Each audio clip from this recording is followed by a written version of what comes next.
Y básicamente, de acuerdo a esta proteína mal plegada que se va acumulando en órganos o tejidos, tenemos la amiloidosis primaria, que es considerada una discrasia de inmunocitos con amiloidosis. Entonces, eh, otra es la amiloidosis sistémica reactiva, amiloidosis asociada a la hemodiálisis. Esta es una amiloidosis que se da por el uso prolongado de una máquina de hemodiálisis, ¿no? La amiloidosis heredofamiliar, esta tiene un componente genético.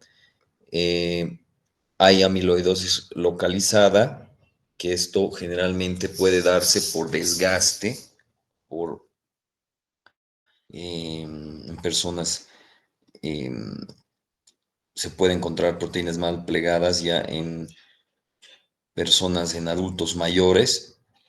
La amiloidosis, que tiene que ver con disfunciones endocrinas, y amiloidosis senil, que es diferente, digamos, ¿no?, a la localizada, aunque en la localizada se da por mal plegamiento en por ejemplo, subdérmico, digamos, eh, y generalmente es en pacientes ya en edad avanzada. La amiloidosis senil es una entidad aparte, en realidad, ¿ya? Bueno, algunas de estas vamos a ver las características. Por ejemplo, las discrasias de inmunocito con amiloidosis, ¿no? Amiloidosis, también llamada primaria, y es de las que habíamos hablado, ¿no? De que en general las enfermedades autoinmunes no desconocemos, ¿no? Su etiología, pero su patogenia sí la conocemos algo, y su fisiopatología muy bien.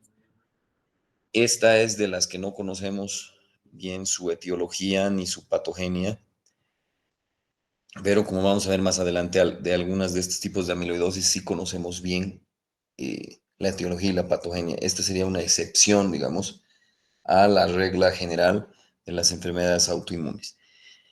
En esta tiene una distribución sistémica, ¿no? Obviamente porque viene de inmunocitos, o sea, a consecuencia de inmunocitos. La proteína mal plegada, o la forma isométrica, vamos a decir así, de mal plegamiento, corresponde al tipo de amiloidosis AL, ¿no? Ya en la anterior clase vimos algunas clasificaciones dependiendo de qué mal plegamiento y qué características tiene.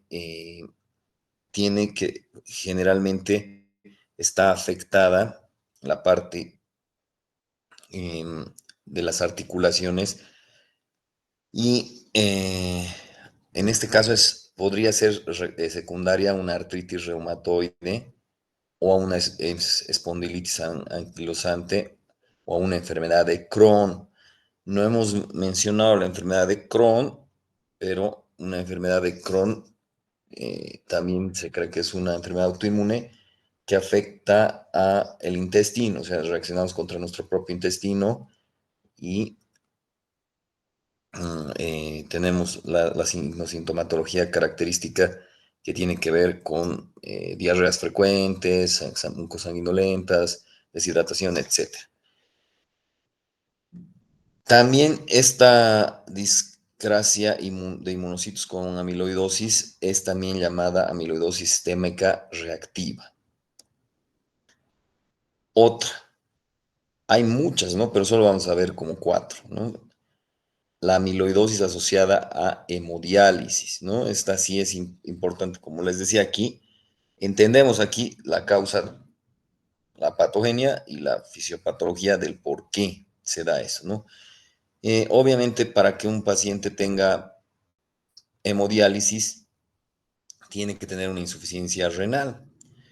Y esto va a ser consecuencia de depósitos de beta 2 microglobulina, y ya les había mencionado que esto lo vamos a preguntar en el examen, porque también esto se puede detectar en sangre y tiene otro contexto en neoplasias. Eh, en, bueno,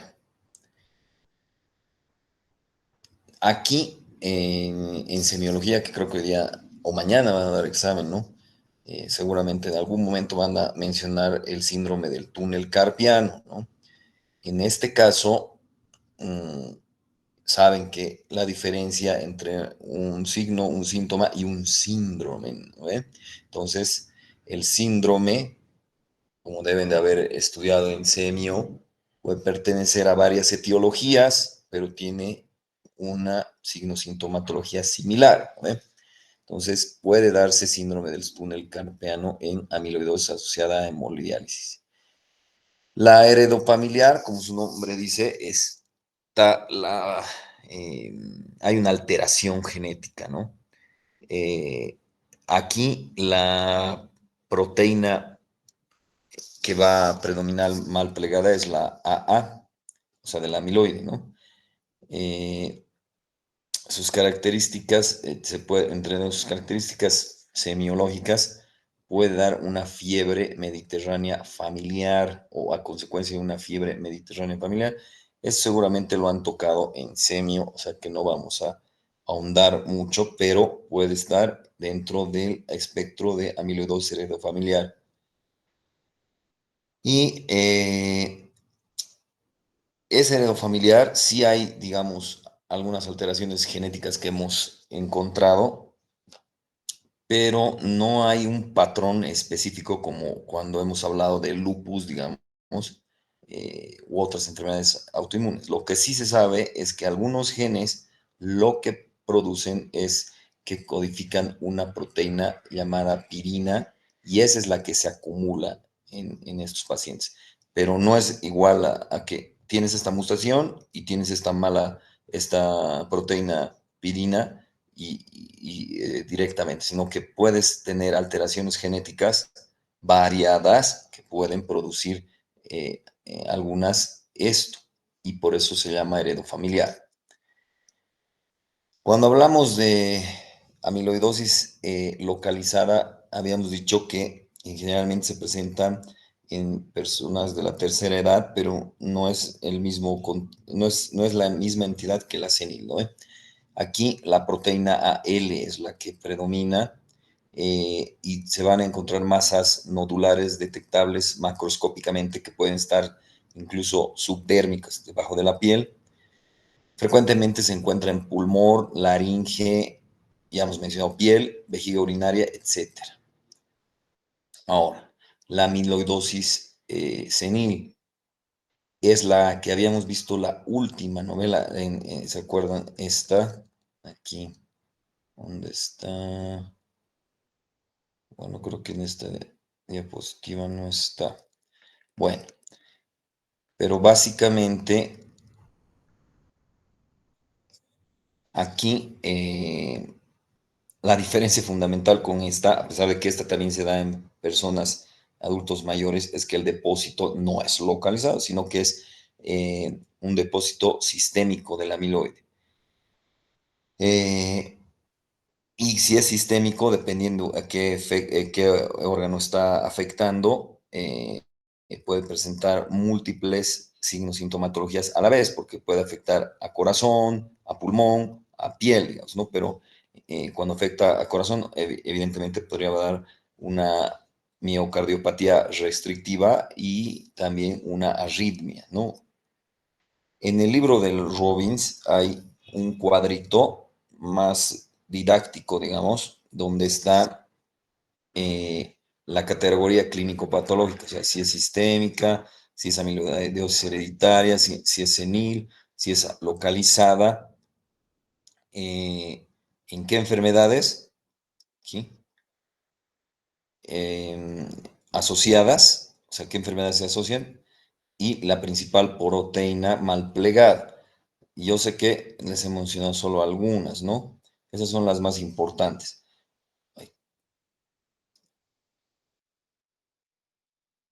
Y bueno, a pesar de que esta es la principal proteína de las fibrillas mal plegadas, hay proteínas precursoras relacionadas químicamente.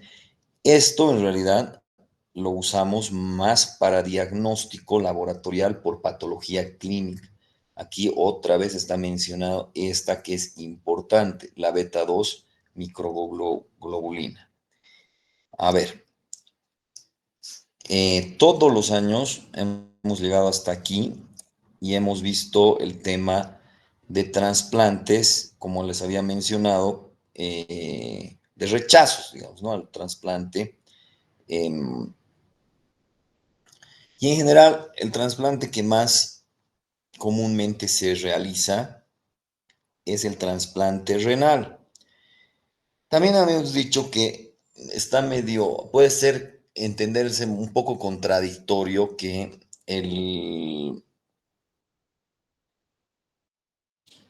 este capítulo, que es las patologías del sistema inmunitario, donde hemos visto tres categorías: hipersensibilidades, inmunodeficiencias, autoinmunes, esté el rechazo a trasplantes, porque evidentemente si te ponen un órgano de otra persona, lo normal va a ser que tu complejo mayor de histocompatibilidad, o bueno, el órgano trasplantado no sea totalmente igual y reacciones contra ese trasplante. Pero se encuentra en este capítulo, o sea, es normal de tu sistema inmunitario y no es que tengas algo anormal en tu sistema inmunitario. Entonces, en teoría, no debería estar este capítulo o este subtítulo, vamos a decir así, en este capítulo. Pero como el mecanismo de lesión puede ser por inmunidad humoral o inmunidad celular, vale decir, por linfocitos T o por linfocitos B, es que se toca en esta parte del rechazo. Este capítulo, bueno, al igual que a lo largo de los años, la inmunistoquímica, primero cuando, digamos, el 2010 llegué aquí a Bolivia y le daba mis primeras clases, era como interesante. Entonces la mencionábamos simplemente y no ahondábamos mucho, porque estaba muy lejos todavía de nuestra realidad, a pesar de que existía y demás, se la mencionaba para que tengan ustedes en cuenta, pero no era tan, era solo interesante, ni siquiera era importante y peor, un concepto indispensable.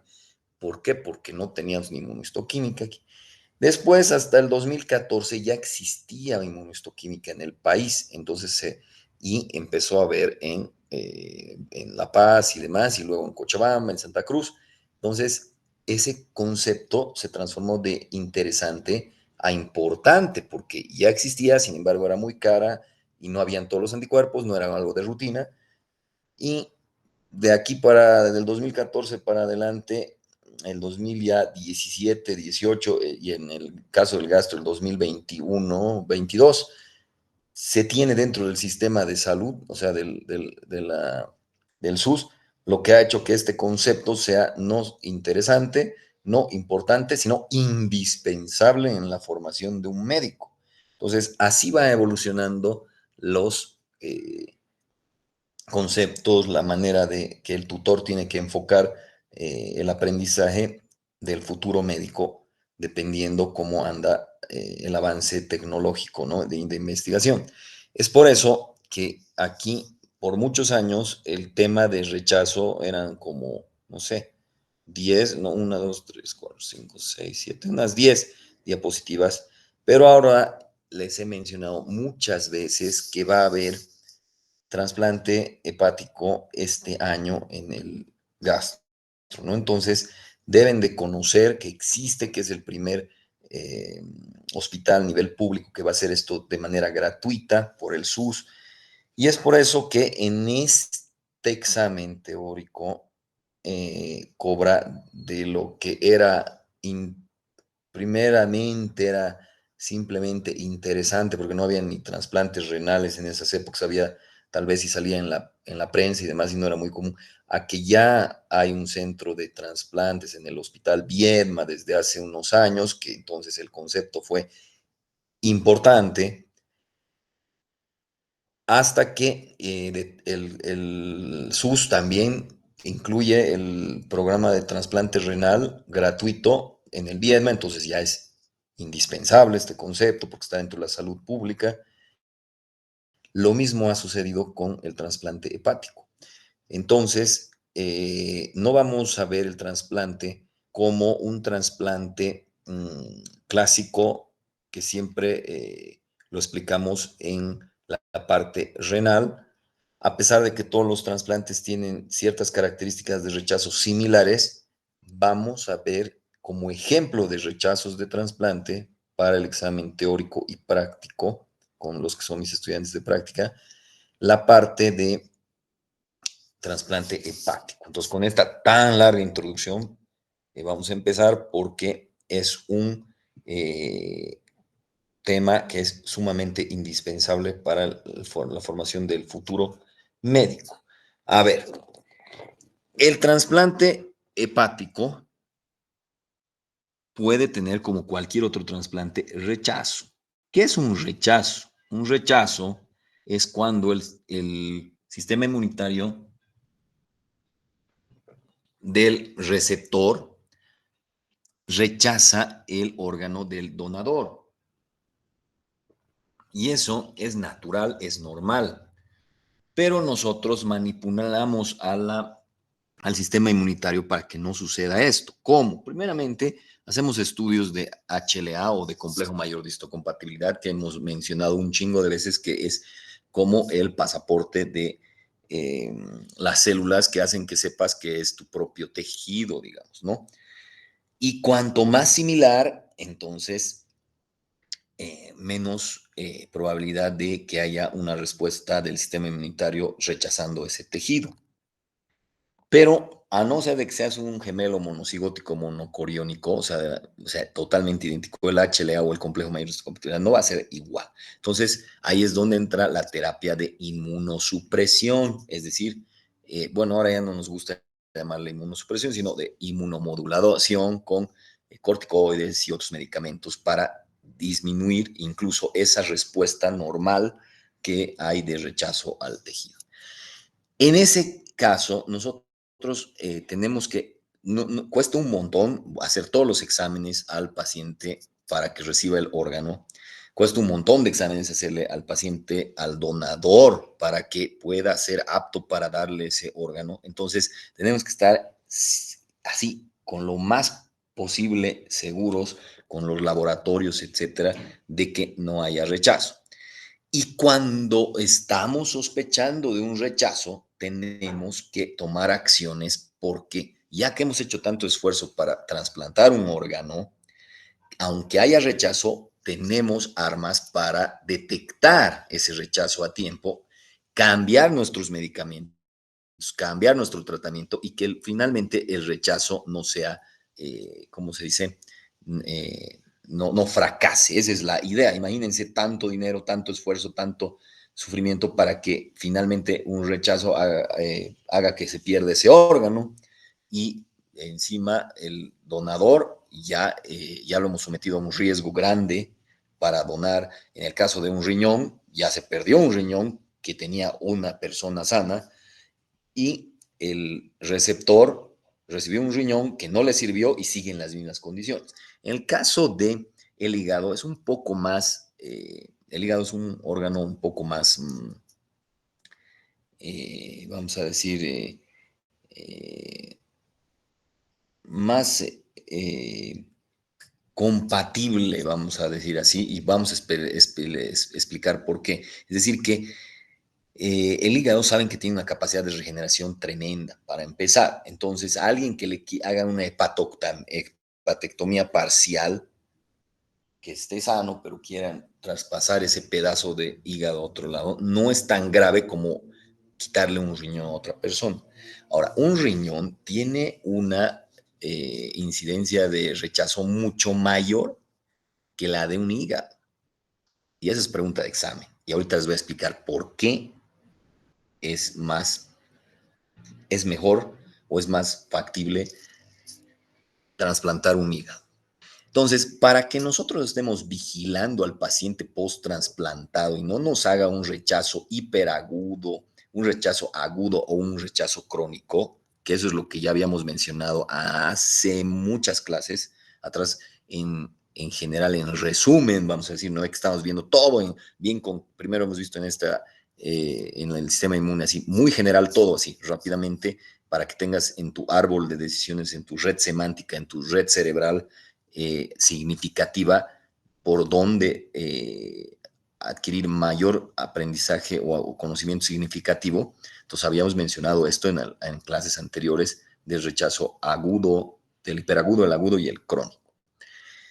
Entonces, para monitorizar esto y tomar decisiones, dice que se toman las mejores decisiones cuando tienes la información correcta en el momento correcto.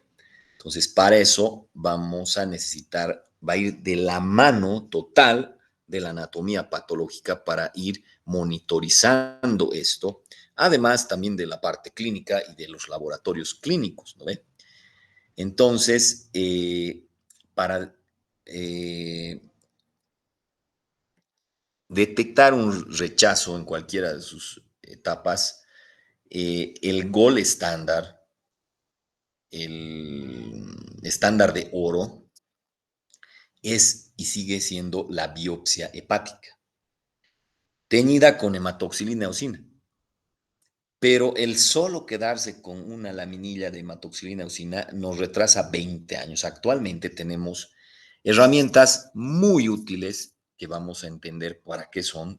También las vamos a ver en el capítulo de neoplasias. Ya me he adelantado algunas clases mencionando cómo funciona, para qué sirve, por ejemplo, la inmunohistoquímica. Otra herramienta que no les he mencionado mucho es la inmunofluorescencia. Y otra herramienta que tenemos finalmente es la detección de genes específicos, ¿no? Que parecería que estamos hablando de ciencia ficción porque tal vez esto es muy caro, es una tecnología de investigación y demás, pero en esta clase, bueno, con estas diapositivas vamos a alcanzar a que ustedes entiendan que este concepto es indispensable porque en el gastro tenemos esta tecnología. Entonces, el no tener estas herramientas hacen como que estuviéramos 20 años atrasados. A ver, ya existe la norma nacional de procedimientos de trasplante hepático.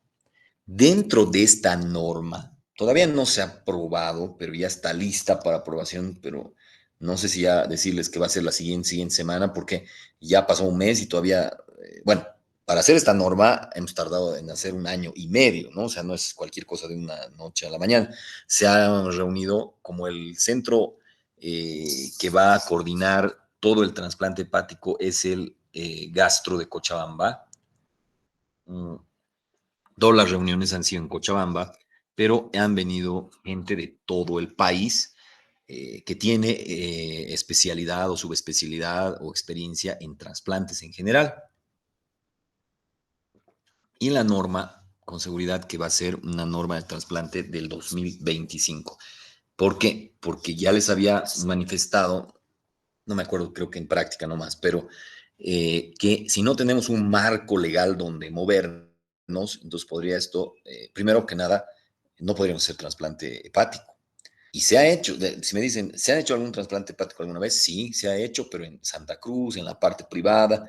Lamentablemente no han tenido buenos resultados para el paciente, pero es precisamente porque no bueno, ni hemos infringido la norma, porque no existía, digamos, la norma. Ahora la norma está muy bien escrita para que no hagamos negligencia, no lleguemos a venta de órganos, no le vemos a cosas como que usufructuar solo con el dinero del paciente y luego que nos olvidemos de ese paciente, lo trasplantamos y ya hasta ahí luego me vale un pepino y no solo se trata de poner y sacar órganos, sino de que ese órgano que pones y sacas tenga vitalidad y le dé mayor calidad de vida al paciente y mayor sobrevida, ¿no?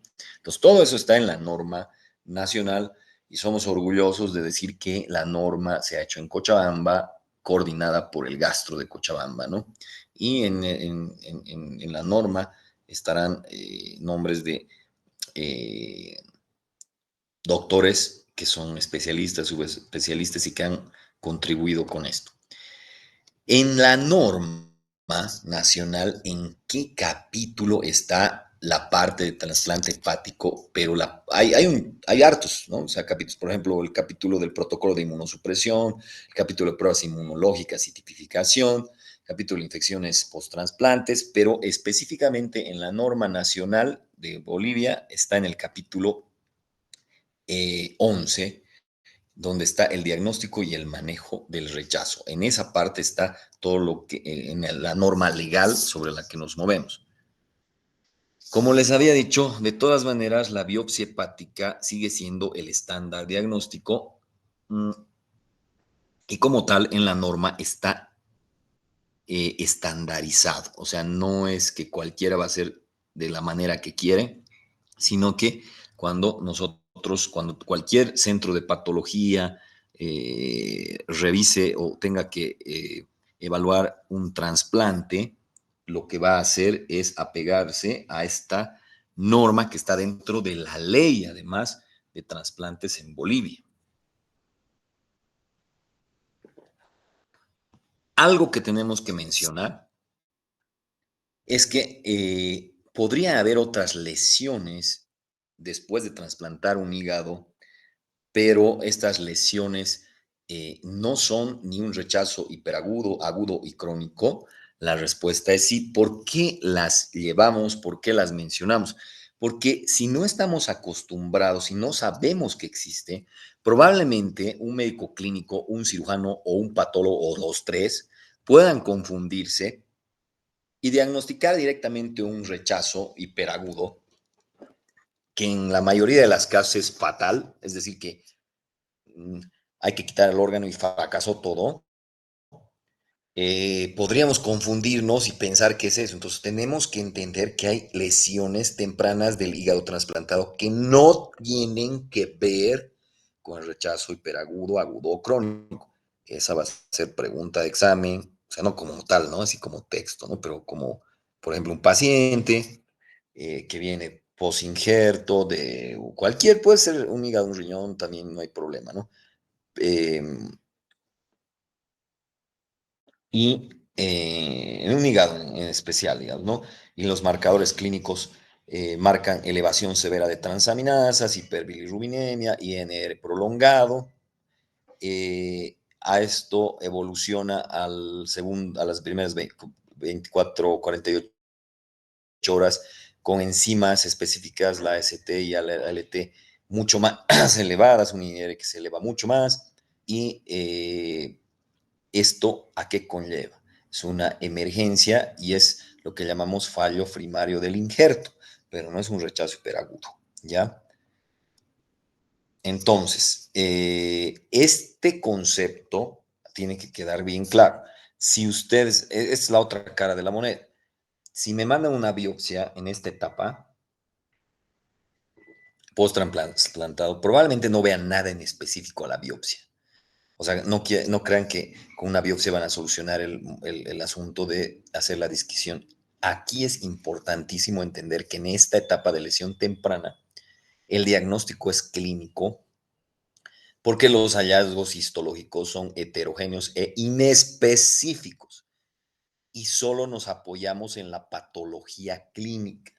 A ver, ya no les voy a explicar qué es la diferencia entre patología clínica y quirúrgica. Van a revisar y si hay alguna duda alguna vez en su vida, me la preguntan en la siguiente clase o como siempre, ¿no? Si hay alguna duda de las que estoy diciendo, porque voy a hacer una pregunta específica que involucre a la patología clínica y a la patología quirúrgica, porque es importantísimo que tú sepas como futuro médico residente y especialista que nos falta una especialidad en Bolivia que existe en otras partes y es la patología clínica. ¿Y qué tiene que ver en este caso? Aquí estamos diciendo que la histología vale madres, no te va a servir para diagnosticar estas lesiones tempranas de hígado, sino que la patología clínica es la que tiene la última palabra. Es por eso que es importante entender qué es, para qué sirve. Pero sí, las lesiones tempranas del hígado, donde sí vamos a tener una representación histológica, laboratorial y clínica, pero que no es un rechazo hiperagudo, es la lesión por isquemia reperfusión. Y esto nos trae a recordar cómo es la lesión cuando hay isquemia. Cuando han visto el capítulo 2, lesión y muerte celular, adaptaciones celulares y demás, ahí han visto. Los que son mis estudiantes de práctica, hemos visto un ejemplo de isquemia de miocardio, ¿no ve? Cuándo y demás y todo esto. Eh, para saber si tenía infarto o no, porque la isquemia no es lo mismo que la hipoxia y lo que hemos aclarado también es que la necrosis coagulativa es lo mismo que un infarto, ¿no? Acuérdense de eso, ¿no? Bueno, lesión por isquemia, reperfusión. Habíamos visto que, por ejemplo, en el corazón no es nomás ponerle oxígeno a morir cuando tienes una placa arteriosclerótica y un infarto de miocardio por una obstrucción de la coronaria. ¿Por qué? Porque el oxígeno produce radicales libres y los radicales libres pueden aumentar la lesión porque que aumentan la inflamación. Entonces, esta misma lógica se aplica a que si tú sacas un hígado o un corazón o un pulmón o un riñón, no tiene, en ese momento no está perfundido, o sea, no tiene circulación, o sea, no tiene oxigenación. Pero cuando ya lo conectas al paciente, etcétera, ya hay perfusión o reperfusión, y es ahí que un órgano que ya por el hecho solo de haber sido manipulado uh, para el trasplante y dejar un periodo de isquemia, ya tiene lesión, cuando lo reperfundes, hay otra vez un segundo golpe de, eh,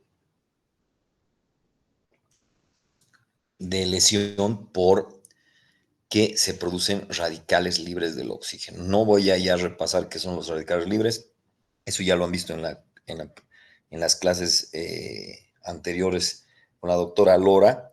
Y ojo con esto, cuidado que me digan, doctor, pero eso no ha dado en su teórica, no sé qué, que la chinga. Pero tiene que ver con anatomía patológica y con cosas que ustedes ya vieron antes en la teórica. Entonces, por si acaso, aclaro, si hay algo que tenga que aclararse de otros capítulos, incluso que yo no haya dado, teóricos me refiero, me los preguntan. Y además, en esta etapa del examen que tiene alto nivel de razonamiento clínico, me refiero al tercer parcial y al final, tiene, al ser alto en razonamiento clínico, tiende a conjuntar, a integrar todos los conocimientos anteriores que tenías de la anatomía patológica, pero además los conocimientos que tenías anteriores de otras materias como anatomía, histología, fisiología, con eh, conocimientos significativos paralelos, digamos, como semiología, fisiopatología. Entonces, la lesión, como hemos dicho, es por radicales libres derivados del oxígeno. Estos van a activar el sistema inmunitario, a las células de Kupffer.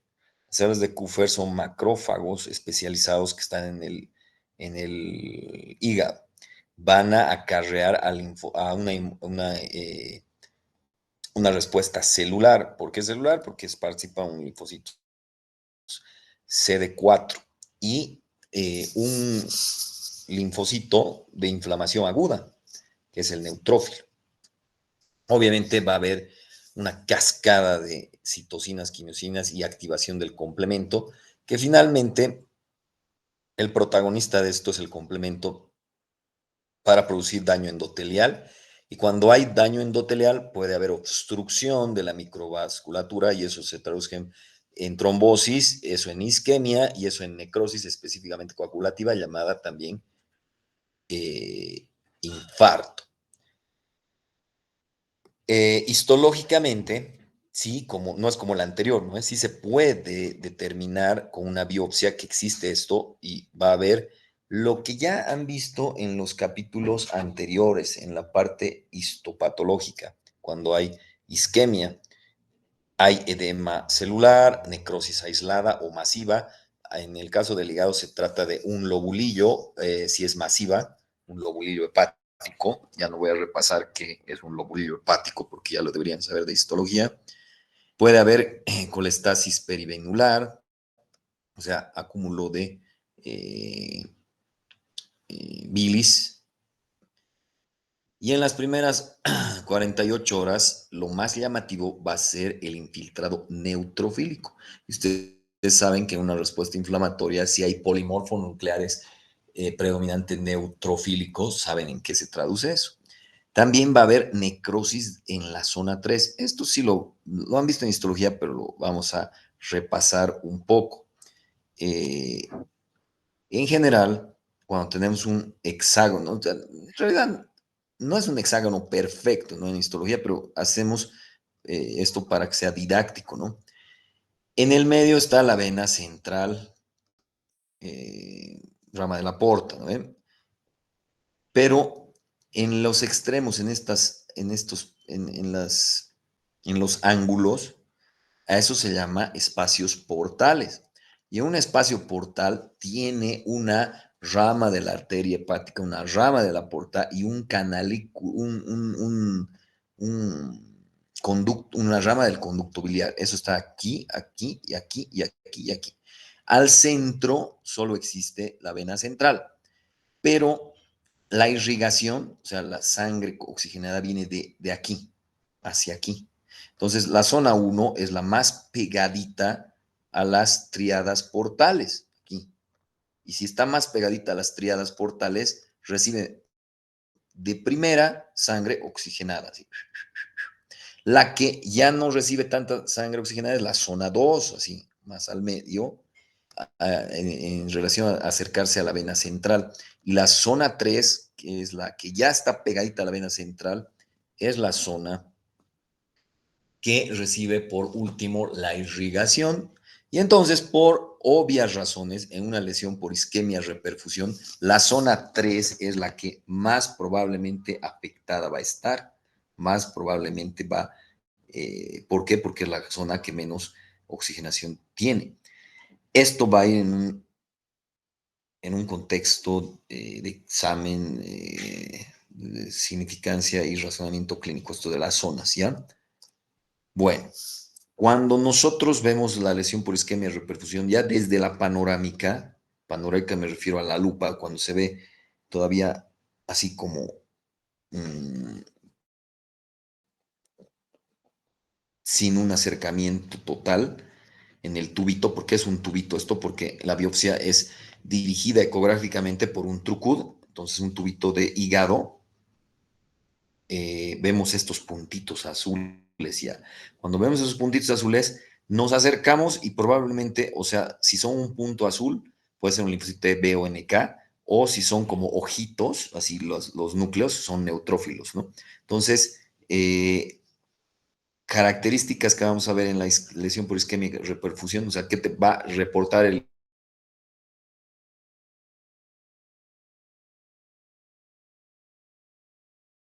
edema de las células, que es acumulación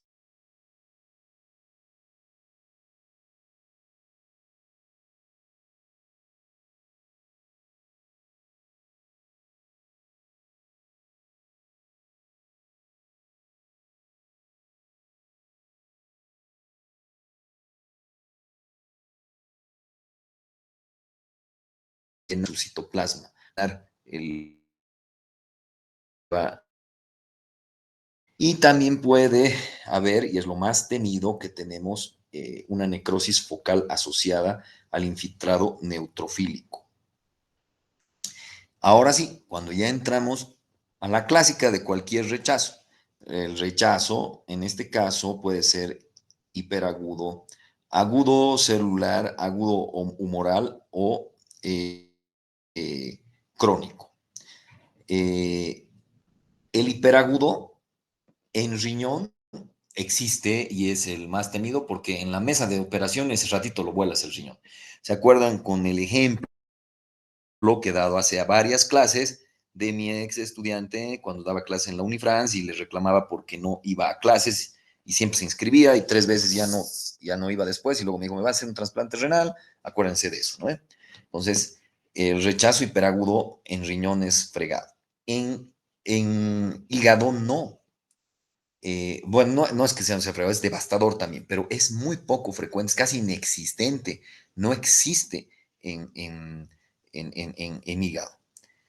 ¿Por qué? Porque el hígado tiene cierta resistencia a anticuerpos preformados. Ahora, el rechazo agudo celular, celular se llama porque tiene protagonismo por CD3, CD4, CD8, que ya saben por qué, son infiltrados linfocitarios de tipo T, que van a estar en la porta, va a dar una endotelitis, o sea, una inflamación del endotelio y un daño de los conductos biliares. Esta es una triada clásica que determina, llamada triada de Banff.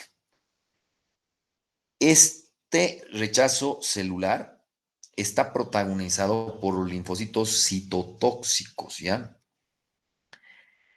Bueno, después tenemos así sintéticamente el rechazo humoral, donde obviamente si es un rechazo humoral tiene que ver con la inmunidad humoral, por ende linfocitos B, por ende células plasmáticas, por ende inmunoglobulinas o anticuerpos. Entonces, se va a dar por la presencia de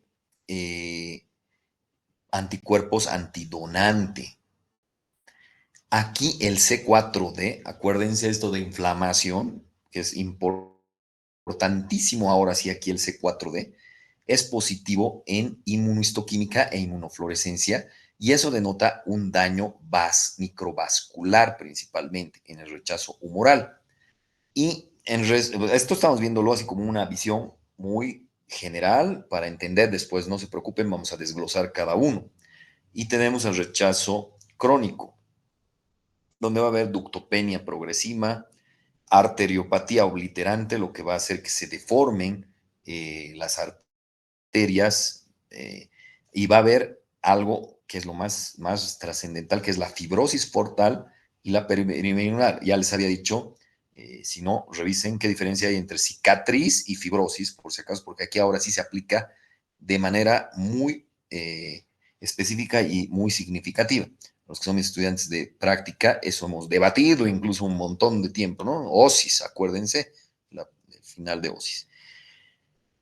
¿Cómo lo vamos a detectar el C4D? Cuidado que se confundan con CD4. Ya aquí les voy a intentar fumar porque un CD4 no es lo mismo que un C4D, ¿no? Entonces, ¿cómo vamos a determinar? Por inmunofluorescencia y también puede ser por inmunohistoquímica para C4D, que nos muestra depósito lineal en sinusoides y venas portales. Ahorita les voy pues más adelante vamos a explicar por qué hacemos la énfasis en depósitos lineales, difusos y no granulares, ¿sí? Pero lo van a entender mejor después cuando vean hasta las fotitos. De todos estos, bueno, este es devastador, el agudo, pero no, o sea, no es frecuente en hígado. Y el que más tememos a la larga es el crónico, por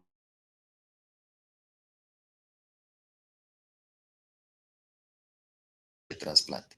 Ahora, aquí les había mencionado, ¿por qué es prácticamente inexistente el hiperagudo? Porque el hígado tiene cierta resistencia a anticuerpos preformados. ¿Pero por qué? A ver, ahí lo vamos a dejar, a ver si me dicen en la siguiente clase por qué. Y esto explica por qué el hígado es más factible poder hacer un trasplante de hígado que de riñón. Bueno, no sé si hay dudas, preguntas, observaciones. Bueno, si no hay dudas, preguntas, nos vemos en la siguiente clase, chicos. Chao, chao. Hasta luego, doctor. Chao, chao, nos vemos. Doctor, tenía una pregunta. Era Dime. sobre la diferencia entre fibrosis y cicatrización. Es, Ajá. la diferencia es que, primero preguntarle si la fibrosis es en tejido parenquimatoso, mientras que la cicatrización en epitelio, o estoy mal, No, doctor.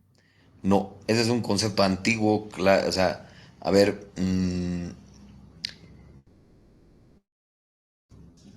vas a tener más claridad cuando veas otras en la terminología médica, el sufijo osis. ¿En qué otras maneras usas el sufijo osis? A ver, busca eso. En, A ver, ¿en qué? en procesos Exacto.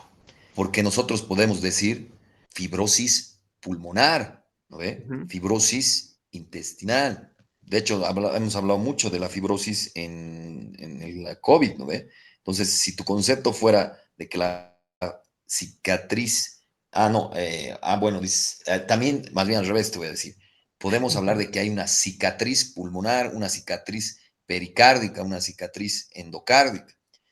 Entonces, si podemos hablar de esa forma de que existe un nódulo cicatrizal, digamos, hasta en hígado también podemos hablar de esto. Entonces, ese concepto de que la cicatriz solo es en piel, o en, no, en la parte subepitelial, en la dermis, entonces no tendría sentido. Pero nosotros hablamos de cicatrización pulmonar, de cicatrización hepática, de cicatrización pericárdica o cardíaca. Entonces, cuando nosotros hablamos de cicatriz, estamos hablando de acúmulo de fibroblastos, colágena, etcétera, para reparar algo que se lesionó, pero que ya no tiene un contexto patológico. Tuvo, pero ahora está rellenándose eso para que dé funcionalidad Mm. al, al, al, al órgano. Pero cuando tú dices tiene fibrosis pulmonar, fibrosis pericárdica, tiene un contexto patológico. Ah, ya, está bien, doctor. Entonces, y creo que ya le capté, doctor. Muchas gracias. Ya. Bueno, si no hay más preguntas, nos vemos en la siguiente clase, chicos. Chao, chao. Hasta luego, doctor. Chao, chao, chao.